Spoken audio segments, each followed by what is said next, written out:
In Marvel Studios' Ant-Man and the Wasp: Quantumania, we get a close look at the MCU's next big bad, Kang the Conqueror. And to help us break down the design behind this multiversal miscreant, I'm here with the Director of Visual Development at Marvel Studios, Andy Park, and concept artist Konstantin Sakaris. Hi, guys. Hi. Hi. Let's dive in. Kang is such an iconic character, and fans have been eagerly awaiting his big screen debut. So tell us where you started with developing the Conqueror variant of this character.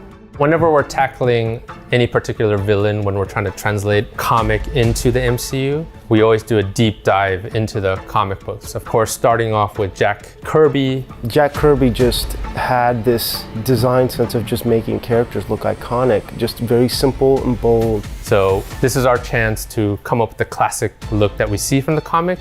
The purples, the greens, the helmet, the blue visage. One of the very first inspiration images that was given to me was of Kang just sitting on his throne. He's called Kang the Conqueror for a reason. There's a certain status that you see in him. That's where we started. The challenge in bringing these classic comic book costumes and looks into the MCU is we're always trying to bring a reality.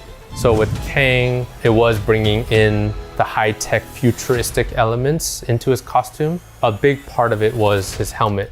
Now, this helmet is really unique from others we've seen. Was there a certain functionality you needed to hit with the design? Whenever we design helmets, it's always such an important element to the costume, because at the end of the day, that's what we're looking at, right? In the original Jack Kirby design, he's got more of like a sort of like toaster square helmet. That started to become a little bit not as functional. We had played with adding a clear face shield that allowed then the actor to not have something on his face or cover up his face. It was very important for Peyton and the leadership of Marvel to not lose his performance. And even the question of, will his face be blue or will it just be Jonathan Meijors's? We explored both, everything from having blue lights emit from the sides of the helmet in towards the face, projecting and giving him a blue tinge, to more the high-tech elements of maybe kind of an energy shield that kind of conforms to the face, that gives him a blue look.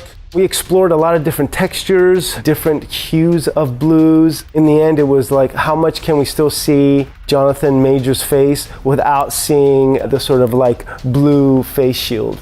So in the end, it was just something very simple. Simple but so very effective. Now, what other details did you focus on to help craft the narrative of Kang's backstory? Yeah, the look that we're going for is more the Conqueror Kang. So he really has like this regal kind of quality to him with the cape, the robes that harken back to conquerors of the past in human history. But then we also wanted to infuse suggestions of this is a Kang from the future that has access and developed high weaponry, high sophisticated technology. Even the way we designed the cape is a little different than just a normal cape as it's segmented. So bringing the technology along with the kind of more grounded robe type of feel. He's got this motif on his face, these sort of like lines that is very iconic. And so in the fabrics, you see that a lot with some of these lines and textures that give strength to the character. Can you tell us more about the design decisions behind the lines on his face? In this respect, you have two sort of like vertical line designs, meaning he's got the scars on his face, and then when you do see him with a sort of like blue face guard, you've got tech lines. A lot of different kind of patterning was done by the different artists. And then at the end of the day, once we got that approved, the makeup department, led by Alina Arroy, played with the ideas of doing different scars on Jonathan Majors' face. And it also alludes to why he has the lines in that blue energy kind of mask. But there's a story that maybe we'll find out, or maybe we won't. Ooh, we love a good cliffhanger. Now, your team has brought such an awesome look for Kang. What are you most proud of when looking back at the process? I'm very proud of how the design looks on paper and then also how it was translated. So I'm gonna have to also give kudos to the costume department and props for translating this character in the real world.